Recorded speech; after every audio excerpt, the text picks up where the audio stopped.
J'avais ainsi appris une seconde chose très importante. C'est que sa planète d'origine était à peine plus ronde qu'une maison. Ça ne pouvait pas m'étonner beaucoup. Je savais bien qu'en dehors des grosses planètes comme la Terre, Jupiter, Mars, Vénus, auxquelles on a donné des noms, il y en a des centaines d'autres qui sont quelquefois si petites qu'on a beaucoup de mal à les apercevoir au télescope. Quand un astronome découvre l'une d'elles, il lui donne pour nom un numéro. Il l'appelle par exemple l'astéroïde 3251. J'ai de sérieuses raisons de croire que la planète d'où venait le petit bronze est l'astéroïde B612. Cet astéroïde n'a été aperçu qu'une fois au télescope, en 1909, par un astronome turc. Il avait fait alors une grande démonstration de sa découverte à un congrès international d'astronomie. Mais personne ne l'avait cru à cause de son costume. Le rang de personnes sont comme ça.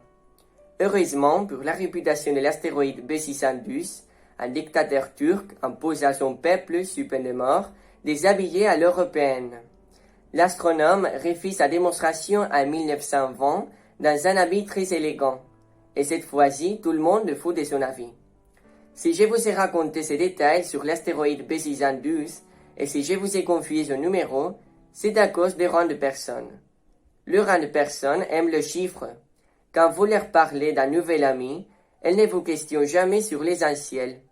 Elles ne vous disent jamais quel est le son de sa voix, quels sont les jeux qu'il préfère, est-ce qu'il collectionne les papillons. Elles vous demandent quel âge a-t-il, combien a-t-il de frères, combien pèse-t-il, combien gagne son père. Alors seulement elles croient le connaître.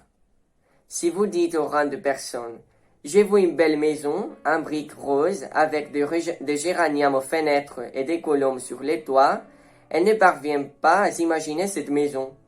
Il faut leur dire « J'ai vu une maison de 100 000 francs ». Alors elles s'écrient « Comme c'est joli ». Ainsi, si vous leur dites « La preuve que le petit prince a existé, c'est qu'il était ravissant, qu'il riait et qu'il voulait un mouton », quand on veut un mouton, c'est la preuve qu'on existe, elles hausseront les épaules et vous traiteront d'enfant.